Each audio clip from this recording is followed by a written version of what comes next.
Welcome back. It is 1476. I am back from my vacation and a little sick, if that's what you hear in my voice today. But we're going to do our best.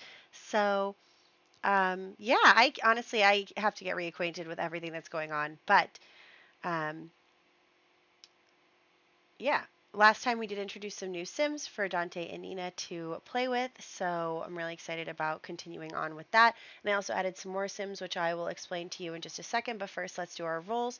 So we have Odelgard Goth and um, Adelard Goth, who is the alien baby. They are both becoming children. They can't get a 9 or a 19.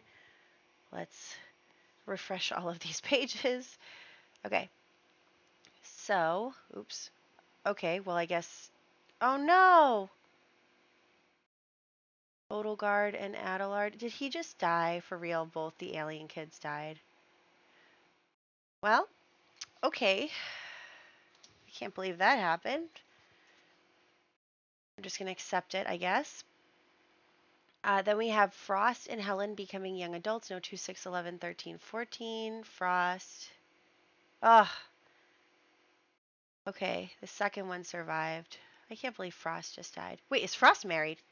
Does Frost have like a wife and kids? Or are we going to have a problem? Oh, wait, no. Frost died and Helen lived. Oh my gosh, does Frost have kids? Frost? You better have not gotten married. Oh my gosh. I should have done that while he was a teenager. But it's like 18 now. Okay, well, there's still one more. There's still Malcolm. Oh boy, the Frost. The Payne family is always in danger. And then we have, oh my gosh, I forgot that this was this year. Oh, you guys, I can't believe I forgot about this. Okay, oh my gosh. Oh my gosh. They all have to get above a 9. Okay, oh my gosh. Thomas, Dante, Cassandra, and Nina. Oh my gosh. Get higher than a 9. Thomas. No! Dante. Okay. Cassandra. Oh my god. How did Dante and Nina just both survive and Thomas and Cassandra did not? Oh, oh my god. Okay, we're gonna plead for them obviously, but we also then have to think about what's like who's gonna take care of the kids? It's gonna have to be Dante and Nina, isn't it? Although we did just move in Francesca, who is where's her adult role? She is it just not here? Not Francesca. What's her name? No, it is. It's not Francesca. It's Madalena, I believe. Um, or is it Ginevra? It might be Madalena. Yeah, because Ginevra ran away. Okay, so Madalena. When does Madalena become? Did I just not? Oh, there she is. Okay, so she has 2 years. Okay, we can have Madalena take care of the kids until hopefully Lavinia would survive her role and then she would be able to take care of her brothers. And then we'll marry Madalena off after that. Okay. Oh my gosh, you guys. Okay, we're going to plead anyway. We're going to plead.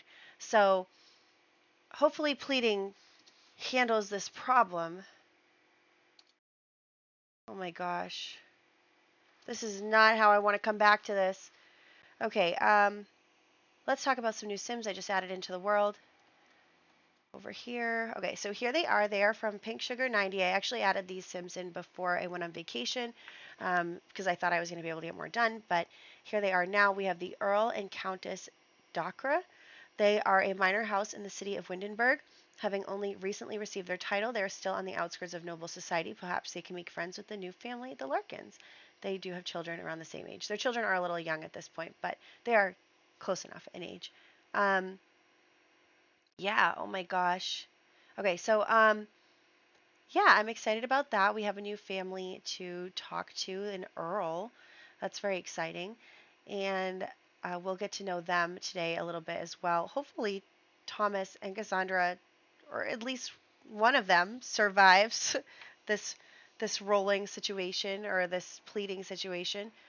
Oh my gosh, I cannot believe this. Okay, we're just going to have to do our best here to maintain positivity. Yeah, so their kids are the same age as the youngest. That's okay.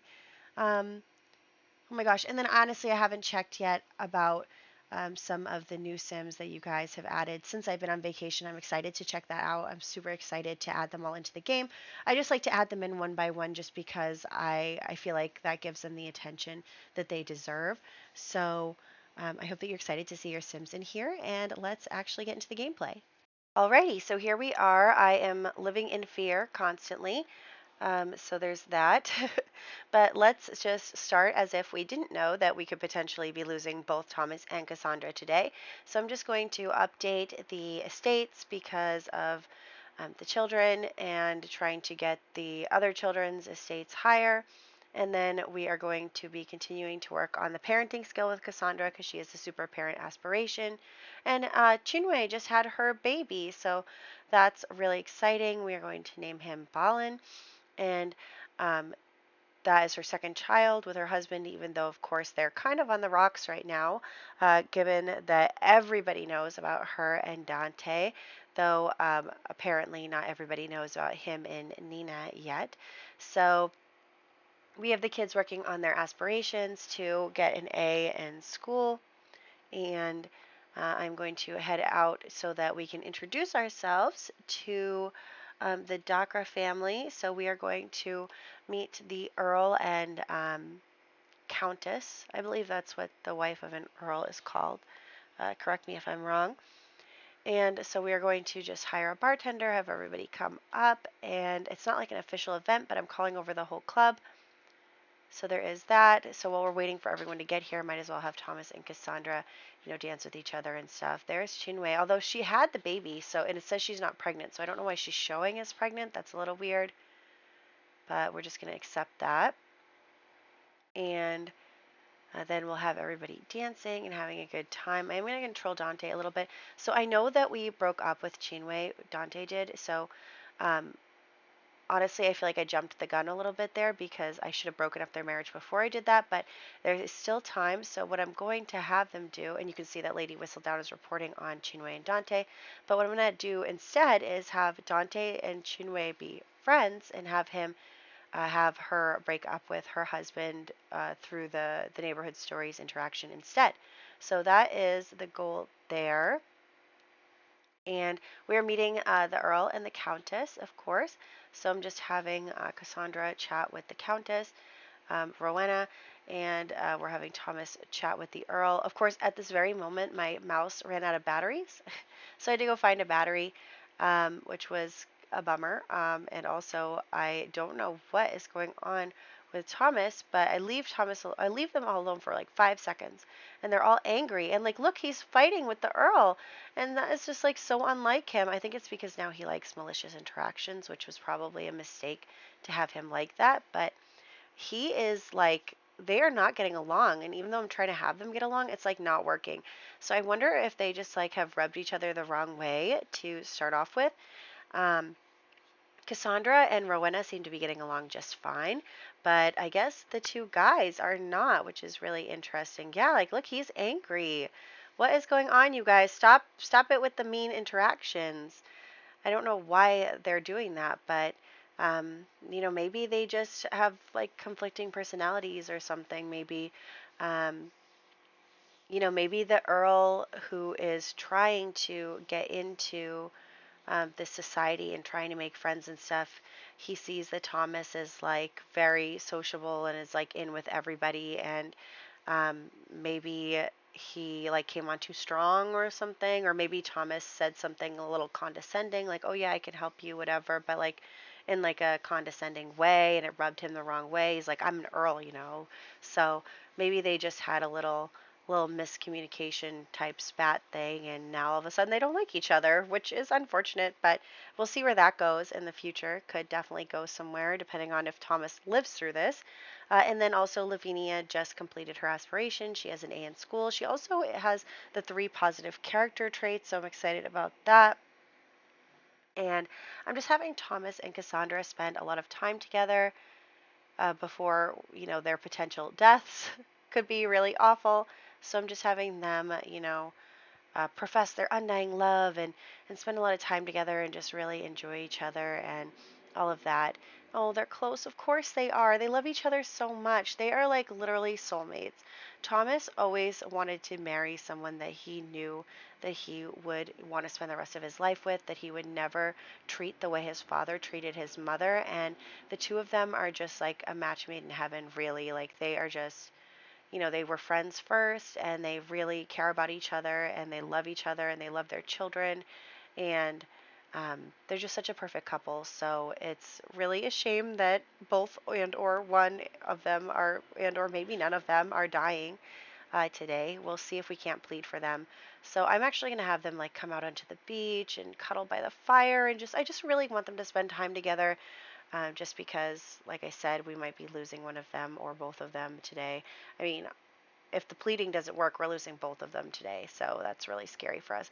I was thinking about ways to kill them. I was thinking maybe they could go out for like a swim because they're dying together, right? So maybe there's an event or something that happens, like they go out for a swim and get pulled in by the tide, or they catch on fire or something. So I was trying to think while I was out here about different ways that they could die, and I was just thinking that through because I don't want them to necessarily die at the same exact time because I need them to plead for each other and all that stuff. So let's send the kids to school. And then I decided that what we were going to do is have like a house fire. So there's a fire here. Cassandra is caught on fire. Thomas has, put her out, which is, really hard. The fire is spreading, but the kids are all out of the house and stuff. And of course, since Cassandra was injured by the fire, Thomas is still like kind of in the danger zone, and he's able to get Cassandra out, but he catches on fire and unfortunately burns to death.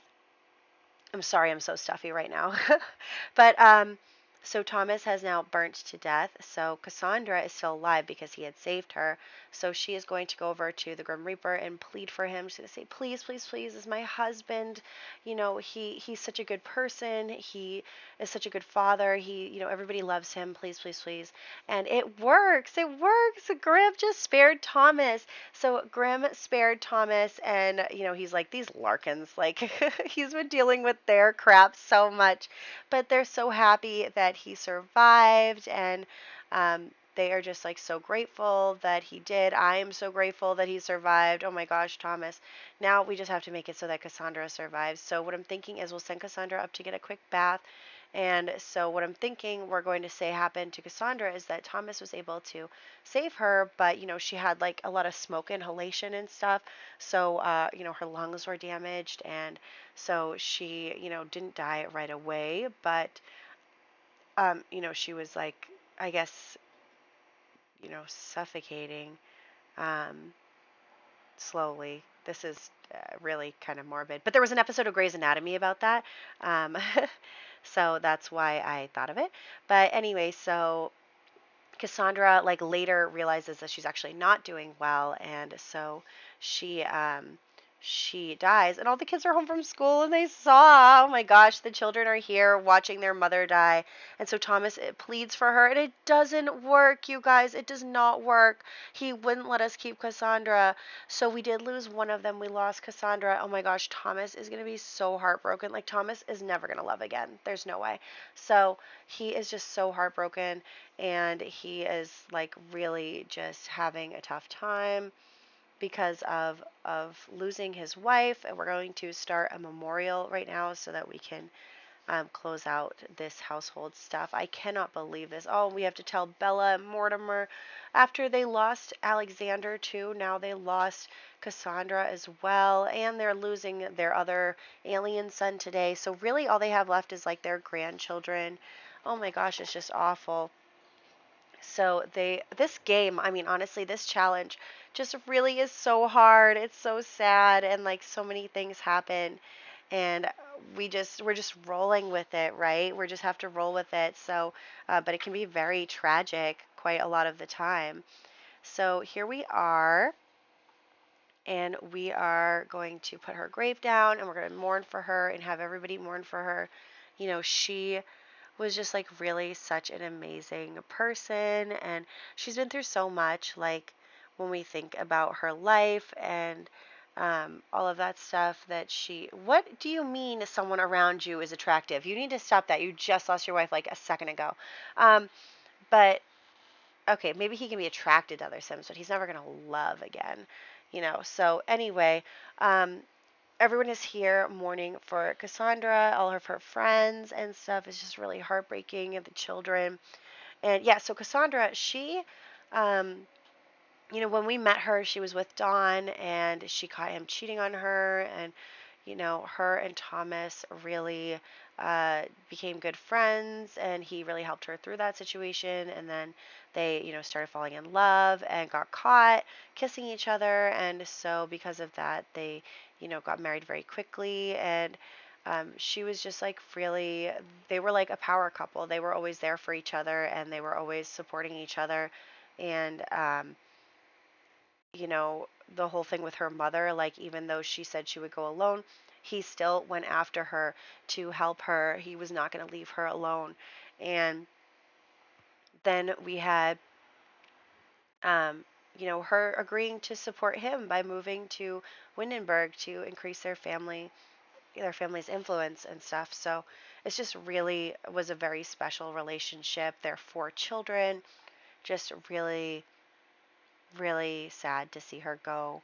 So there is where we're going to wrap up with Thomas's household. So we're going to head over to Dante and Nina's household next. I actually have not played in this house yet. I haven't even really looked at this house yet. So I'm really not sure even what's in their house. So we're just going to have to wing it there. So we're going to head over to their household, and um, we'll see if it's, you know, they probably won't be spending a lot of time there anyway, because they're going to go out and, you know, do their villainous Valentine thing. There is a prison in this basement. Okay, that's kinky. I don't know. Anyway, so here we are with them and the kids. So I'm just going to spend some time before it's like a socially acceptable time to go out. So these two are going to be chatting, and they're going to be talking about, like, you know, all the stuff that they've been doing. I mean, keep in mind that Thomas and Nina, not Thomas, oh my gosh, Dante and Nina were uh, interfering in the Lewis family marriage before Chinwe and Milosh got here. So they kind of got a little distracted. You know, technically Dante is still a boyfriend of Alice, but they got a little distracted by Chinwe and Milosh, but we are going to come over here. So like I said, we're going to have Dante become friends with Chinwe, so that we can have her break up with Milosh, you know, maybe after Nina causes some more mischief here. So let's get started on that. Sorry, you'll have to excuse the constant stopping and starting because I'm sick and I don't want you to hear me coughing and stuff. But, you know, traveling does that to you. It was a great vacation. It was a lot of fun. But, you know, all those new germs that you're introduced to, and then you get sick. But anyway, so, oh, Dante is mad. So Nina is flirting with Milosh right in front of them. And obviously that is to hurt Chinwe's feelings. You know, Dante is trying to bring up their marriage too, and Nina is having fun with him. But Dante actually got really mad at Nina for that. I think maybe he's, he's mad that she's like sabotaging his efforts to be friendly with Chinwe, because obviously him and Nina are married and he knows what goes on with her. And so they kind of go into the other room. Meanwhile, Nina and Milosh are woohooing. Of course they are. So he's just chatting with Chinwe, and I'm trying to get their friendship up. Oh, and it goes way down just suddenly with one interaction. It just jumps way down there. I don't know how that happened. Okay, so Nina is currently pregnant with Milosh's kid. So the reason for that is because I do want something to kind of be like the final straw in Milosh and Chinwe's relationship. So um, that is what's going on there. I'm going to invite everybody else over as well, just have the whole club come down while I'm trying to get their friendship back up, which is tough. It is tough. So I don't know why it's so difficult, but we are going to have all of them in here chatting whatever. Chinwe is not happy with her husband at the moment, not happy at all, but what you gonna do, you know? So She is not happy, and the guys are chatting, and Milos is like, "Oh, I wish my wife was cool like Nina, like she lets you do whatever you want and all that stuff." And Dante's like, "Yeah, like that's right." So we're just gonna bake a birthday cake because it is Thomas and Dante's birthday, and we are going to have the birthday cake so that they can um, go and have their birthday party here at the archery range. I think that Dante thinks that this will cheer up Thomas a little bit, try and get him, feeling a little better after Cassandra died, just to, play his favorite game and be outside and in the fresh air and all that stuff. I think that maybe he's hoping that it helps a little bit. So we're going to have them all blow out the candles. They are becoming an adult, and they are getting a little older. So there is that. And then again, we just have Dante trying to become friends with Chinwe. And then also Nina is now pregnant, although she doesn't really know that yet. But we're just going to have everyone hang out and have their cake and play their games. And let's see over here. So, of course, with a new Earl in town, Nina is going to introduce herself. She's just kind of chatting with him. It looks like she finds him attractive. He might find her attractive. But it's actually really interesting because as the conversation progresses, he actually starts flirting with his wife. So he must be a faithful guy, at least for now, is he, this beautiful woman was trying to get his attention and he only has eyes for his wife. So that's really special. And yes, so I'm just trying to continue on here. And then I realized that Alice is here as well. And so I think Alice has heard about Chinwe and Dante, and she just kind of is like a little angry with Dante about the whole thing. She's over here and she is not happy with him. And Dante is just kind of like, no, Chinwe and I, we're not anything. That was a misunderstanding, like blah, blah, blah. And of course, meanwhile, he is still trying to be friendly with Chinwe. And so let's just have them continue here. And I'll have them cloud gaze a little bit so that we can get their friendship up. And then they become good friends, which is really good. So that I'm going to have him ask now. He's going to be like, um, your husband, he's not the kind of man that you want. He's not going to be faithful to you. I know I wasn't either, but like as your friend, I'm telling you, like you need to pick better guys. So he basically tells her that, and he's like, look, he's not what you're looking for. And so she actually agreed to break up with her husband. So that's two couples that we have broken up now. So she has agreed to break up with her husband, and she's very happy about that. So I'm going to have these two kind of talk, and Dante's going to be like, I did it, like they're breaking up, and she's like, oh my gosh, that's so funny. And so they're just chatting, and of course I forgot, or I didn't forget because I saw her leave, but Alice comes back, and now she's mad to see Dante and Nina flirting, of course. So Nina's going to go home, and Dante is going to kind of smooth things over with Alice a little bit because we still do want to ruin her and her husband's relationship. So he is going to come over here and be talking to her and be like, Alice, you don't understand. Like that was a misunderstanding and with Chinwe and all of that stuff. So he is going to talk to her about that. She forgives him pretty easily because, I mean, obviously she knows that he's married and he knows that she's married. Like, that's not a surprise. So, um, they're just going to continue on like that. We'll think about how later we're going to ruin her and Eric's marriage. We still have to do that. So, we are going to follow up on that as well as, obviously introducing these new families and stuff and getting to know some new Sims. So I'm really excited about that. And I'm just going to say goodbye to her right now. Oh, no, hold on. I want to woohoo with her first. I'm thinking that maybe like the thing that breaks up her and her husband's relationship might be that she like gets pregnant or something with Dante's baby. Because, obviously it's a big sticking point for the Duke's family that he has no male heir. So that is obviously an issue for them. And, maybe it's just an incompatibility between the both of them. Who knows? They did successfully have a daughter, but that's it. So now we're home and we're going to have Nina actually, I'm going to have her take a pregnancy test, not because they had like kind of a pregnancy test back then, but it wasn't really Anyway, so, but I just want her to know that she's pregnant so that we can have a conversation about it. So Nina has told Dante that she's pregnant. She thinks it's Milos's because, you know, honestly, we know that her and Dante haven't been woohooing as much lately, but um, they probably would have been. So I guess it's really a toss up as to whose baby it is. But she's like, it could be Milos's. It might not be yours.